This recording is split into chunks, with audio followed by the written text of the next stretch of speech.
ended up knowing who I was at Really? Army. Yeah. Really? And I told you, one of the instructors had barbell crew. And pretty much everyone there, all the drill instructors and shit, they've seen my videos. Really? Yeah, no, That's good as. Mad respect, mate. Yeah. They know. What is that fucking thing? Yo.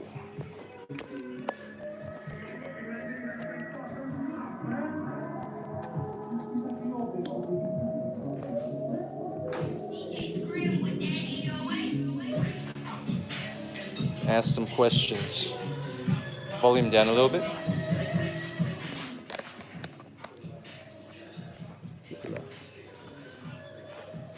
Oh, I got immediate.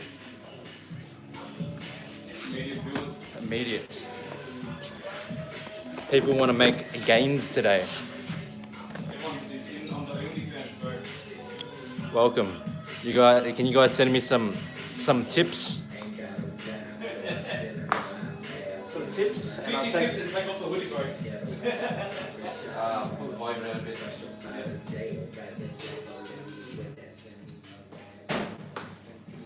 Yo, what's good? It is I, Kabui. Today, I will be demonstrating conventional deadlift as done by me, Kabui. First, ensure the plates are secure to the bar so that they're balanced. Get those clips for your nips. That's fine. Let's see some questions. I'll demonstrate first. If anything, could even get you to. Is that Ruby? Yes, sir. This is some old stuff. Mask and the glove. Actually, I'll get Joshy Doos to control the camera. It might be easier for you guys to see. So you hold it like that. Yeah. And kind of come to the side, Josh. Yeah. And jump to this side. Alright, so people are wondering how I get the bar to pop off the ground. And this is a demonstration from the side. Currently there's 200 kilos on the bar.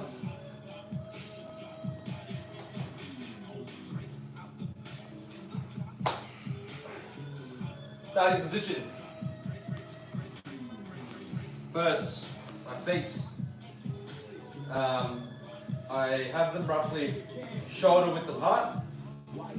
Wait, I'll go in front. turn this off. Yeah.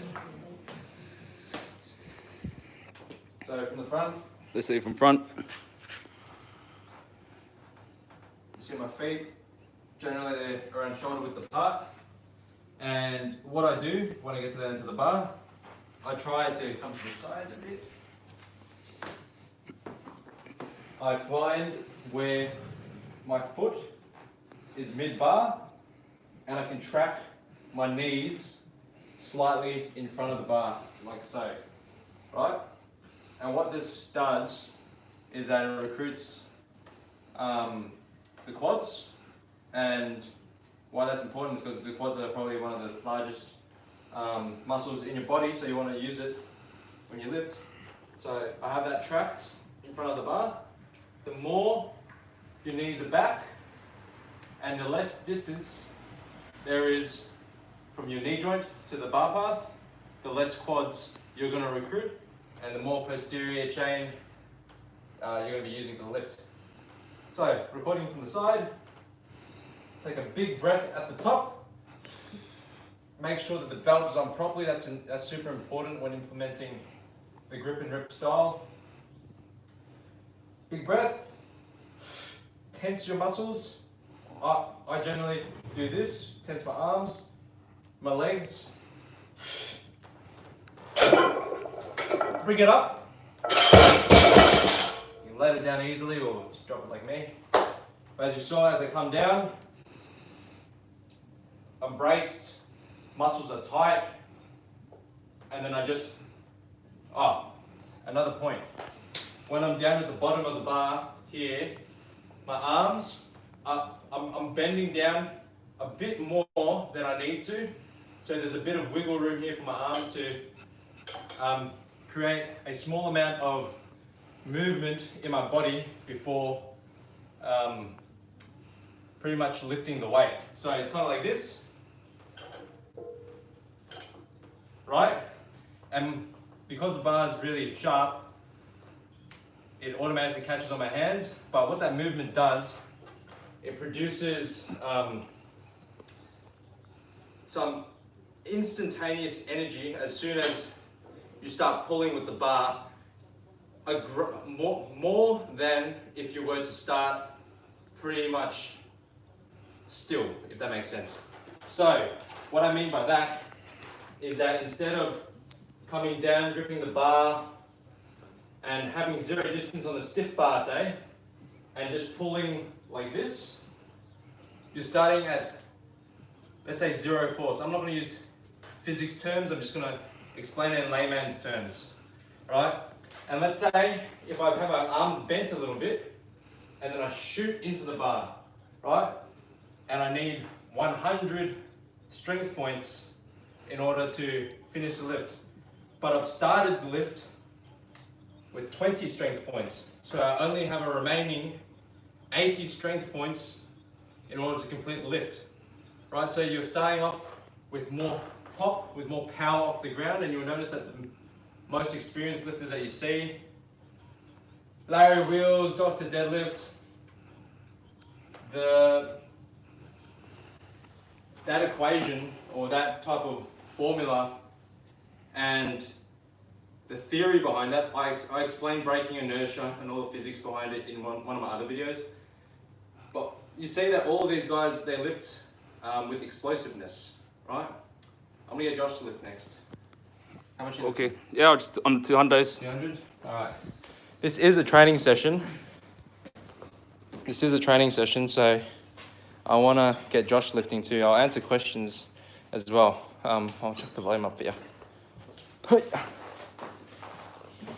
I'm gonna answer some questions now, so chill.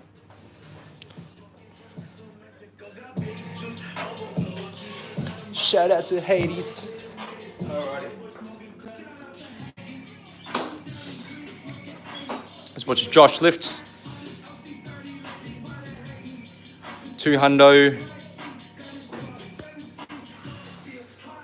Let it burn. Let's go. Big. Nice. Again. Nice. One more. Chest high. Yes. Yes. Good lad. Question time. Yo, what's up? Not much, man. Ammonia and pre-workout today? Nah, I'm not lifting a lot today. That's why I'm doing this video, because I'm not going too heavy. How do you hold your brace off a dynamic start? That's an interesting question. How do I hold my brace off a dynamic start? What does that mean? Maybe holding How do you hold the brace when you're being explosive. when I'm being explosive? That's a good question. Let me try to explain that. I'm usually good at making things up on the spot, so. So let's explain by feel, right?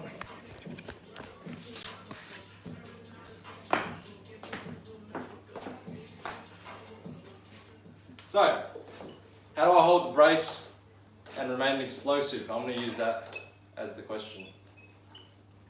So, I'm going to verbalize when I'm braced. Brace.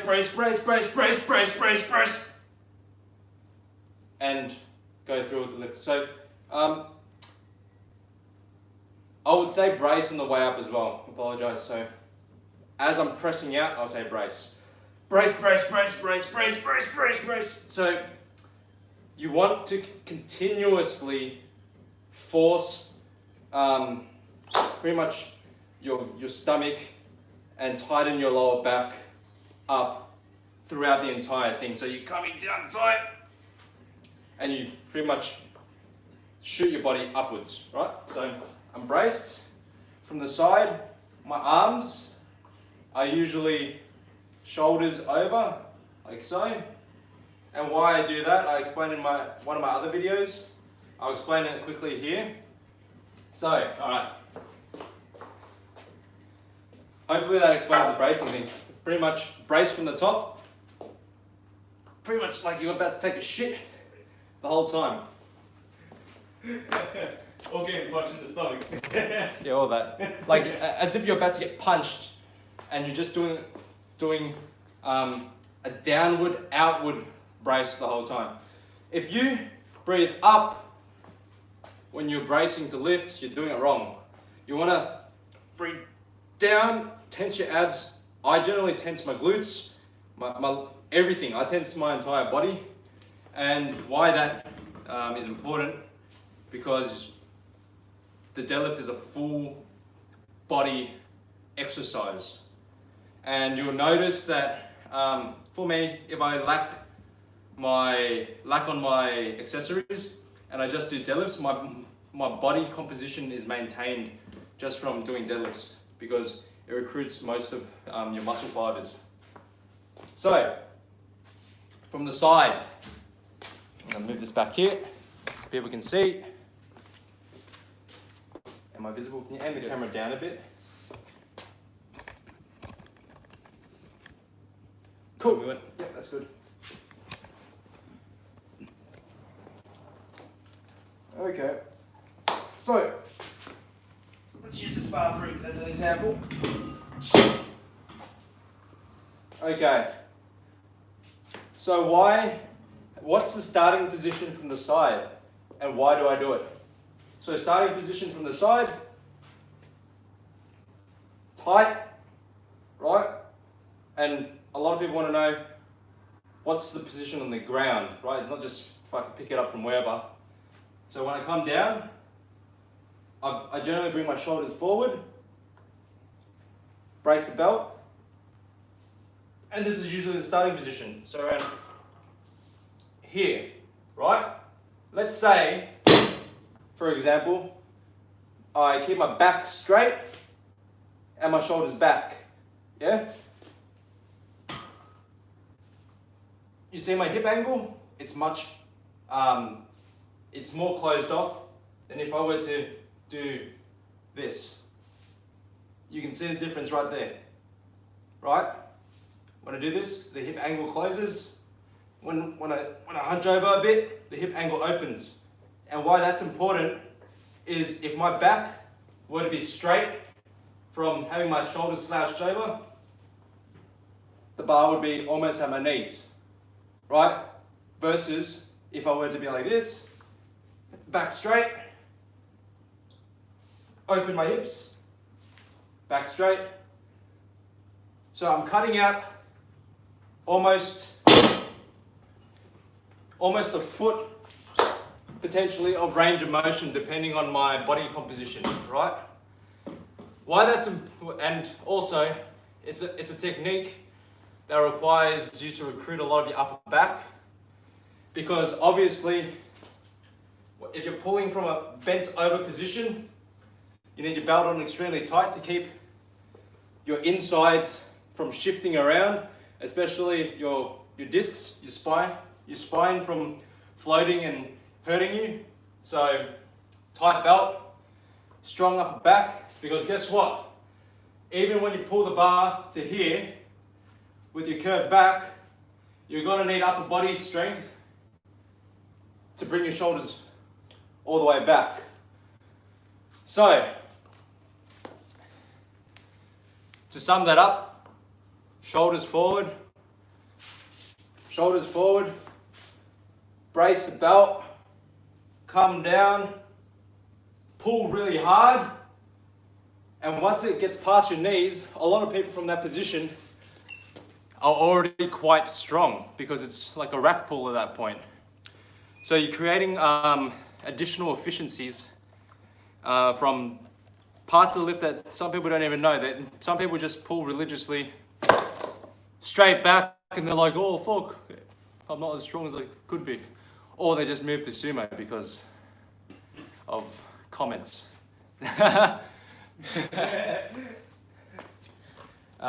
Josh, would you like to do another one? Yeah, I'll do Up to you. You don't need to. I'll do another one.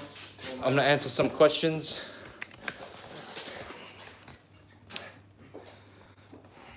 You don't need a deadlift bar. I trained all the way up to like 320 without a deadlift bar. Actually 330. The first time I hit 330 was not on a deadlift bar. It was on a just power bar with bumpers. Every gym should have that, but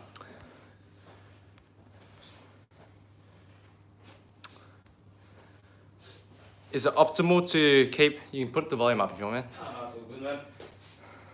Let's watch Josh lift first and I'll answer the questions. All good rolls. Oh, my number plate. People want to see it anyways. Catch me outside. Let's go, sir. We'll lift in silence today.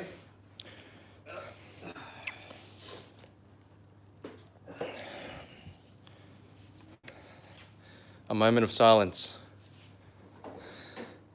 Yes, brother. Yes, brother. Yes, brother. Big breath. Tight. Chest tight. That's smooth. Smooth. Easy. Come on. Easy. Nice. Nice. Let's go. Easy. Easy does it. Easy does it, sir. Let's answer some questions. Might have a dart. Yes, sir. Might do some buys. Hoodie's re-releasing this year. Maybe one more. And then gonna start planning for next year's. I've already got the idea for it. Oh, I got one. All good, man. You sure? All good, guy. You wanna come sit? Here, I'll sit, man. I'll sit on the weights. I'll come sit here. Come sit next to Kabui. Sit next to the K-Boo. I've smoked on this live so many times now, eh? Alright, let's answer some more questions. Cheers for the explanation, no worries, man. Don't hurt yourself because it's a more experienced, I guess, technique that I tuned for myself. And like you can see today, I only work with 200 kilos, even though my max is a lot more, right? When I've taken a break off deadlifts, I like to tune my body back into to increase the fitness. So fitness in your lift being your body's ability to perform the lift efficiently and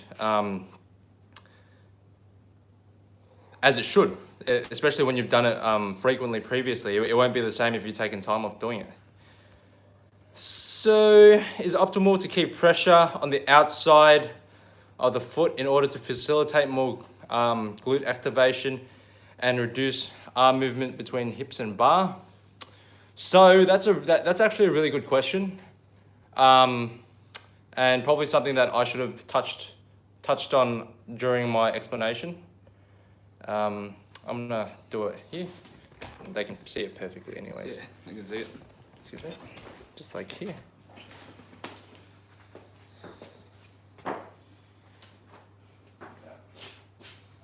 So, from this point, on my sandals, Yes, sir. I come down to the bar. Sometimes, for some people, myself included, I can pull straight, knees straight, right? However, when I feel like I'm lacking in a bit of quad strength or glute strength, I might adjust my feet accordingly, right?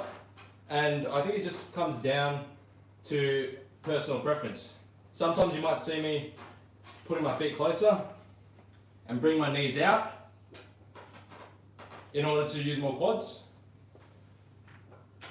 knees forward for me feels like I'm using a lot more hips, right? It depends on the person, but there's no hard and fast rule for where to put your feet or what to do with your legs. Just don't buckle them. Yes, sir. There you go, lad. Yeah. Yes, sir. You just gotta be comfortable, man.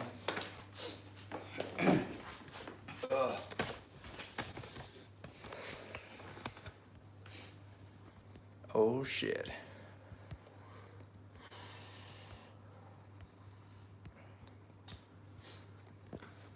So my back doesn't have to look like a stick. What? Okay. And to that, show us more about the straps. Okay, I will show you after this.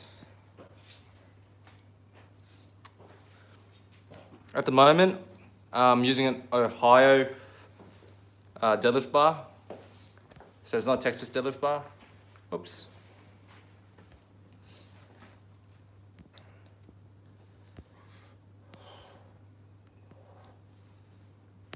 Other than 5x5, what do you do to increase deadlift weight? I'm slowing down with increasing weights now.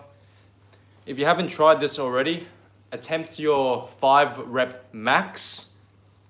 So 5 repper, which you can't repeat again. So even if the next set is a 4 rep of that amount of weight, that's the previous set was your 5 rep max. Come in 4 or 5 days or a week later, do a 4 rep max. Same thing again. 3 rep max, same thing again. 2 rep max. Increasing the weights by increments which are comfortable for you, maybe approaching your PB. And use a PR calculator once you get to your 2 rep max or your 3 rep or 4 rep max in order to taper off the amount of reps that you're doing to your 1 rep max. And I can almost guarantee if you haven't done that before, you're probably going to get a PB. Should probably do that, eh? Yeah, give that a go. Yeah. Yeah, I used to do that all the time. Yeah.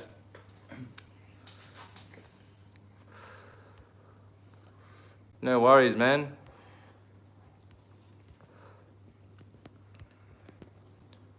How do you get a consistent bar path if you are starting off with your shoulders forward and your scapula is protracted?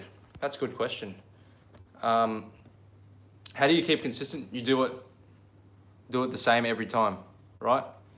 I guess where the consistency might deviate is if you're feeling, everyone feels this, especially if you squat day before or something and your legs don't feel quite right, or a few days before when it's your deadlift day and you have to shift your feet around.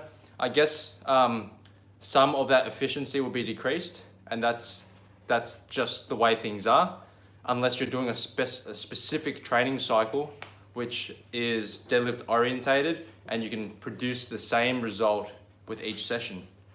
And that just comes with the territory of training, and you need to be adaptable, right? So you'll notice when you squat, not every single day are you gonna put your feet in the exact same spot.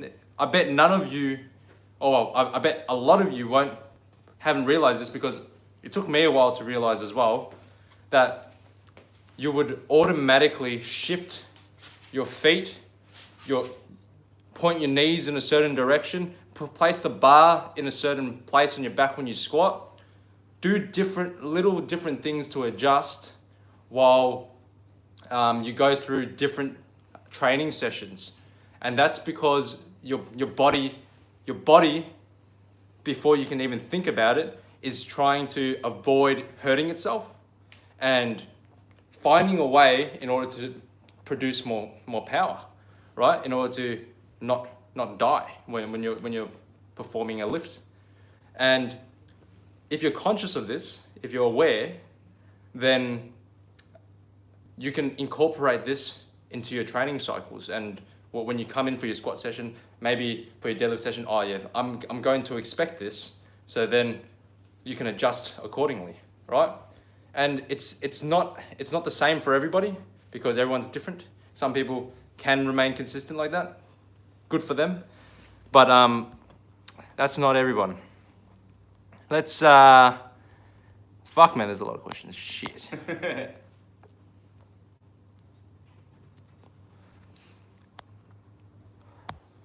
Do you incorporate both conventional and sumo for your training?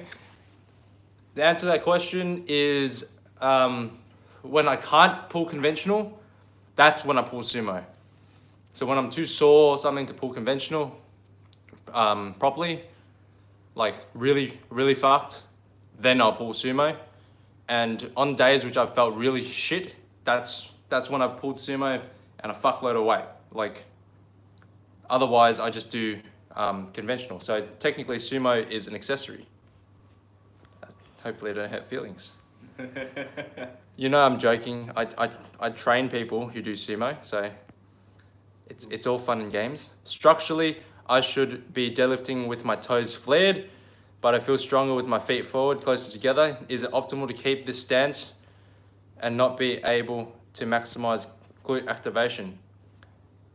Trust me, people will have the most retarded stances that you can see, from frog stance, sumo stance, closed feet, wide grip.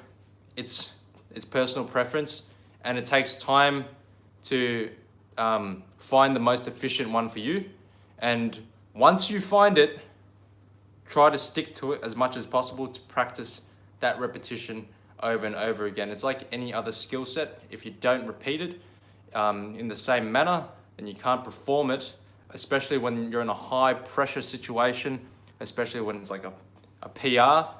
More paramount when you're on the platform, third attempt, you can't be thinking too much. Generally, yeah, you don't want to be thinking too much about, oh, I need to put my feet here, this. You want to be just focused on generating as much power into a lift as possible, and your body should mechanically be able to perform the movement without thinking, right? And that's the same as, for my example here, it would be weapons training, right? So when I'm handling a rifle, and you're in a high pressure situation, and you get a malfunction, if you get a stoppage in your weapon, you have to clear the weapon before re-engaging your threats, right? And in order to do this in a high pressure situation, you need to be able to automatically perform this without thinking quickly. Same with lifting. You need to be able to focus on what you're doing without thinking and applying yourself. And that's the whole premise of, I guess, powerlifting. It's being able to control your mind and produce absolute focus when doing what you're doing. And yeah, hopefully that's a fucking good explanation. I feel like I'm putting a lot of energy into this. You're breeding good lifters. Am I? You're breeding good lifters. I'm gonna answer 2 more questions and that's it, man. It's getting flooded. It's getting too lit in here. Also off topic, but any tips on how to stay motivated at uni? Just do the fucking work, man. To be honest with you. Motivation only gets so far, bro. Bro, you think anybody's motivated to be at uni except the fucking 4.0 GPA cunt who wants to fucking work at NASA? Oh man. Yeah, bro. Like motivation is like for me, right? Yeah. I'll wake up at 6 a.m, go full-time work, and I'm coming back here after runs as well. Yeah. I'm not motivated to fucking do this, bro. I'm fucking tired, but motivation is a fleeting thing. Yes, sir. And fuck, man, imagine if you think that I feel motivated all the time lifting. No fucking way. Josh has seen me in here sometimes. rock up and I'm just like, fuck man, I fucking hate this shit. and then I just fucking do it anyways. Because I fucking hate myself. Cheers for that, man. Recently got on one of your teams, shame I have to pay the same amount as the tea and shipping, otherwise, oh fuck, really? Rip. It shouldn't be that way. You're shipping. It must have been the hoodie. Maybe. Do you do any grip work? Nah, I don't. Yeah, but do you lift like Ziz, bruh? The difference between me and Ziz is he's dead. Ripsies. Rip Ziz. Ripsies. Is 4x8 and 5x5, 4x5 good for deadlifting? I wouldn't say so. If you want a Christmas tree, smoking is bad for you. Thank you. It is. It is terrible for you. Don't do it. How do you decide upon what weight you should be? In terms of body weight, whatever you're comfortable walking around, I reckon. I'm comfortable with this weight. That's why I've remained at this weight. It's good for me to be mobile, be able to run. Pretty counterintuitive when I'm smoking, but fuck man, one more question. Oh, Eric Trung. I just answered one of your questions, but I want to answer it again. My thoughts on John Hack's 6-plate bench. That's more than I can fucking squat. Yeah. Oh wait, no, I can squat that much, but like, Yeah, man. that's more than I can squat with sleeves. Yeah. Holy fuck, man. He's not normal, bro. I swear he's an alien. My thoughts on that is that John is special. There's not going to be another lifter like John for the next 6 months. At the rate at which people are widening their sumos, widening their fucking bench grips, trust me, that 6-plate bench isn't going to be that impressive in any, like, for the foreseeable future, considering how efficient people are getting with their fucking lifts. I called the fucking sumo takeover. Yeah. When I started powerlifting, and there weren't any sumo records or anything. People were pulling conventional mostly. And then when you increase the pool of people competing, and the pool of people pretty much going to the sport of powerlifting, you'll find that obviously the most efficient will rise to the top, and sumo is going to take over, especially for the under 100 kilo weight class. Yeah. Above that, people get their hips and their mobility get changed, so they end up having to lift conventional, you know? Their bodies aren't built for that. So therefore, like those arguments saying, oh, fuck, well, look at the most heavy deadlifts in the world. They're fucking conventional. Hey, I'll tell you what, watch in the next 2 or 3 years, the biggest deadlift you're gonna see is gonna be fucking sumo. Guaranteed. 100. Guaranteed. 100%. All the records in all weight classes are going to be sumo. Not if you get it, mate. Huh? Not Not if you I get- have something not to you do have with it it. there, mate. Hey, anyways, thank you guys for watching. Fucking got 55 people watching. Oos, oos. Hey, you got any questions for Josh? Hey, what's up? Thanks for tuning in, guys. And we'll see you on the next time. Hey, someone's asking, why don't you pull sumo? Huh? Why don't you pull sumo, bro? Yeah, that's that question. That's a good one. Why don't I pull sumo? Why don't I pull sumo? Have you seen my testicles? They hang pretty fucking low when I'm fucking pulling conventional. You can see them poke at the bottom of my fucking. Well, that's why you wear trackies, right? That's why you wear trackies. That's why I have to wear like long pants when I'm lifting, because then my nuts would start to fucking hang out of the shorts, you know. And I use a lot of tape when I'm competing, so have to fucking stick it to my chest. That's why people are like, fuck, bro. That's you got a fucking thick chest, but it's actually fucking my Your testes. no my knob. Oh, straps. Fuck. Last one. Oh shit. Got you, bro. Got you. You fucking forgot about you. Shut the fuck up. No, I'm joking. Alright, I'm gonna do this lastly. And then that's it, closing up shop.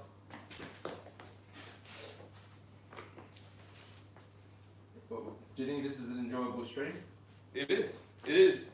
You're interacting with the fans. Hey, bro. can you guys rate this stream out of 10 and comment the improvements which I can make in showing you guys what I'm doing, because you know, and if I'm being a bit too vulgar, then I'll bring the fuck yous to a minimum. Pussy. Where the fuck is my other strap? Alright. Oh shit.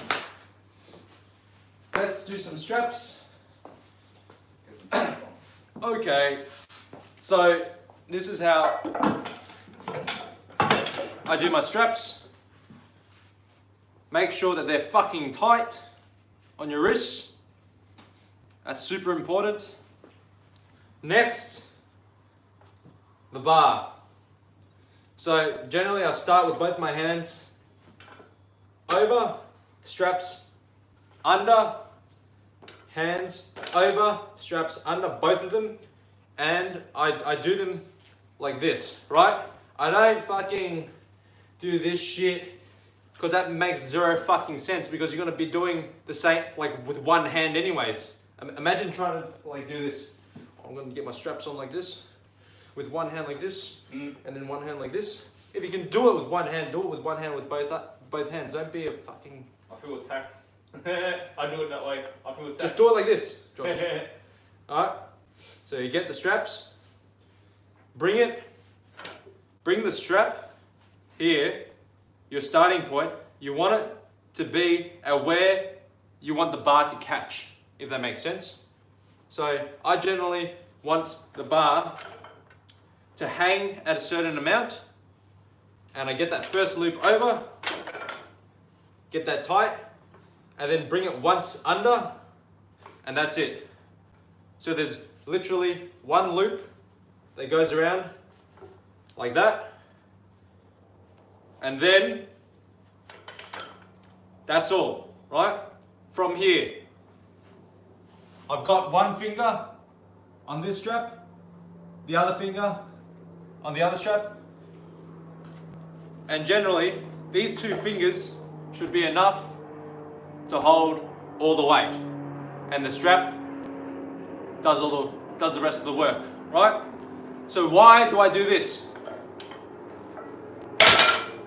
Right? The reason I do that and lean back with the bar is when I get my straps on tight, I lean back to find where the straps catch on the bar, and now the straps are in one position and extremely tight, so when I come up and start the lift, It stays on. the straps are where you expect them. That's street knowledge. That's street knowledge. Gotta stay strapped, bro. Gotta stay strapped. Stay strapped. In the next episode, I take off my pants and show you my fucking huge bazinga. Peace, guys. Take it easy. Keep it breezy. I will be doing some fucking crypto, stock market, technical analysis in the next couple of hours after I finish my work. It's what I generally do at night anyways. Stay tuned, stay strapped. If your friends are visiting your house and the cops rock up, just tell them that's my boyfriend. and the cops will let them go, and they won't fine you. I swear we're gonna get caught out now, bro. We're in an entanglement. That's not what happened though. It isn't. It isn't. See you guys. Thanks. Peace.